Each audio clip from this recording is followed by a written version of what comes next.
Kisah pada zaman dahulu kala terdapat seorang pemuda dengan nama Toba. Ia merupakan seorang yatim piatu. Untuk memenuhi kebutuhannya sehari-hari, Toba bekerja di ladang. Sesekali ia mencari ikan di sungai yang terletak tidak jauh dari gubuknya.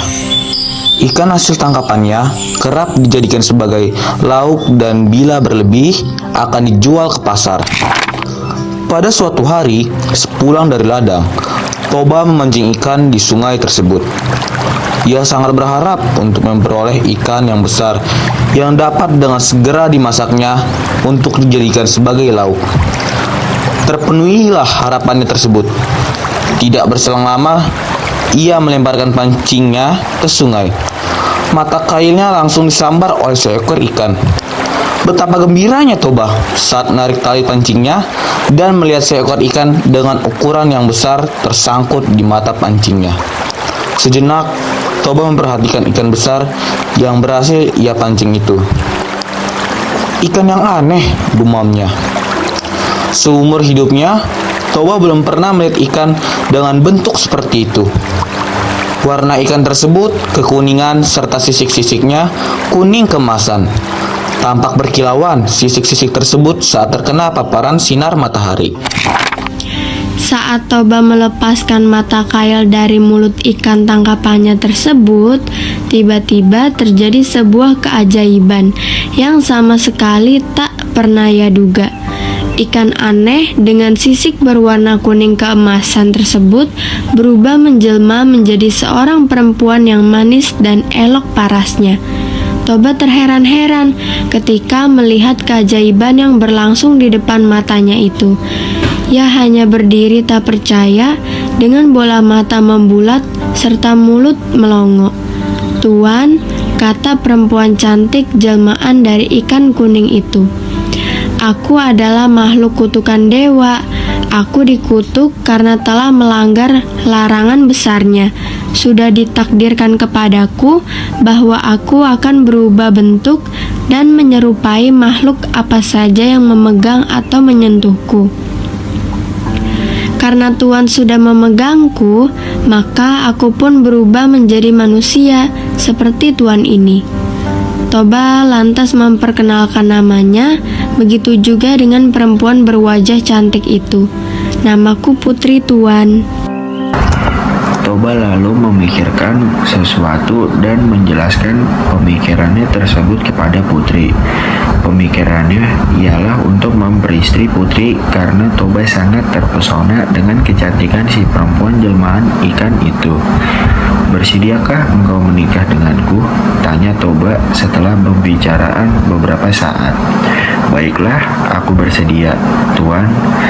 Selama Tuan bersedia juga untuk memenuhi satu syarat yang akan kuajukan," jawab Putri. "Syarat apa yang engkau inginkan? Sebutkanlah, aku pasti akan memenuhinya." "Permintaanku hanya satu, pastikan bahwa Tuhan dapat menutup rapat-rapat rahasiaku. Jangan sekali-kali Tuhan menyebutkan bila aku adalah seekor ikan. Bila Tuhan menyatakan kesediaan, Tuhan akan menjaga rahasia ini. Aku bersedia menjadi istri Tuan." "Baiklah, aku berjanji akan menutup dengan rapat rahasiamu ini. Rahasia ini akan hanya kita ketahui berdua," kata Toba. Toba dan Putri pun akhirnya menikah. Pasangan tersebut hidup rukun dan berbahagia walau dalam kesederhanaannya. Kebahagiaan mereka serasa kian lengkap dengan kehadiran buah hati mereka, seorang anak laki-laki yang diberi nama Samosir. Samosir tumbuh menjadi anak yang sehat dan memiliki tubuh yang kuat. Sayangnya, Samosir memiliki sifat yang pemalas dan agak nakal. Kehidupan Samosir sehari-harinya hanya tidur-tiduran. Ia seperti tak peduli dan tak ingin membantu sama sekali kerepotan ayahnya yang sibuk bekerja di ladang. Bahkan untuk sekedar mengantar makanan dan minuman untuk ayahnya pun, Samosir seringkali menolak bila diminta. Seandainya mau, Samosir akan melakukannya dengan malas-malasan dan wajah yang bersungut-sungut. Kian hari kian bertambah malas kelakuan Samosir. Hal tersebut dikarenakan ibunya terus memanjakannya. Apapun yang diminta oleh Samosir akan selalu diusahakan oleh ibunya untuk dipenuhi. Samosir memiliki nafsu makan yang sangat kuat. Jatah makanan sehari untuk keluarga dapat dihabiskannya dalam waktu sekali makan. Toba merasa harus bekerja lebih keras lagi supaya bisa memenuhi keinginan makan anak semata wayangnya yang luar biasa itu. Pada suatu hari, Samosir diminta ibunya untuk mengantarkan makanan dan minuman untuk ayahnya yang sedang bekerja di ladang. Samosir yang sedang bermalas-malasan pada mulanya enggan untuk menjalankan perintah ibunya tersebut. Meski demikian, setelah ibunya memaksa dengan terus-menerus, akhirnya Samosir bersedia untuk mengantarkan makanan dan minuman tersebut. Meski dengan wajah yang muram dan bersungut-sungut, Samosir membawa makanan dan minuman tersebut menuju ke ladang. Di tengah perjalanan, Samosir tiba-tiba merasa lapar. Dihentikannya langkah menuju kebun. Samosir lalu memakan makanan yang seharusnya akan diberikan untuk ayahnya tersebut. Makanan itu tidak dihabiskannya semua dan hanya disisakan sedikit. Dengan makanan dan minuman yang tersisa sedikit itu, Samosir lalu melanjutkan perjalanannya menuju ke ladang. Saat telah tiba di ladang, Samosir memberikan makanan dan minuman yang tinggal sedikit itu untuk ayahnya.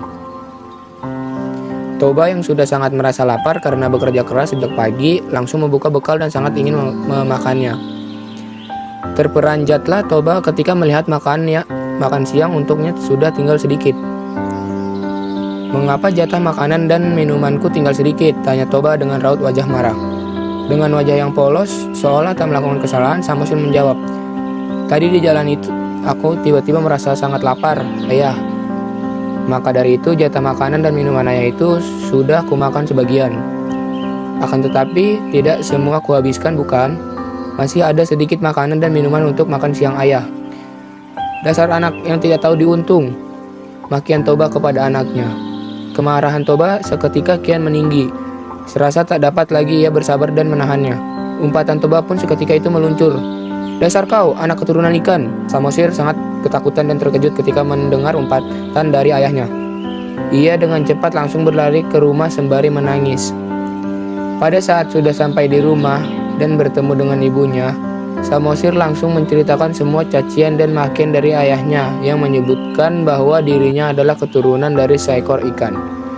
Mendengar pengaduan dari anaknya itu, ibu Samosir menjadi sangat sedih.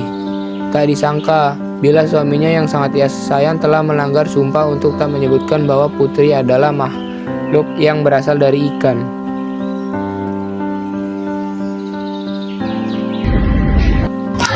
Tak berselang lama, Samosir dan ibunya saling berpegangan tangan. Dalam hitungan sekejap, kedua ibu dan anak itu menghilang dan keajaiban pun terjadi. Pada bekas pijakan kaki Samosir dan ibunya, tiba-tiba menyembur air yang sangat deras dari dalam tanah. Air yang disemburkan keluar seakan tiada henti. Semakin lama, tak semakin berkurang semburan air tersebut, malah semakin besar adanya. Dalam waktu yang cepat, permukaan tanah di daerah itu pun tergenang. Permukaan air kian meninggi dan tak berapa lama kemudian lembah yang digunakan oleh Toba sebagai tempat tinggal pun sudah penuh dengan genangan air. Hingga pada akhirnya terbentuklah sebuah danau yang sangat luas di tempat itu. Penduduk sekitar lalu menamakan danau tersebut sebagai Danau Toba. Adapun pulau kecil yang terletak di tengah-tengah Danau Toba itu disebut sebagai Pulau Samosir, sebagai penanda bahwa itu merupakan tempat di mana Samosir dan ibunya berpijak untuk terakhir kalinya.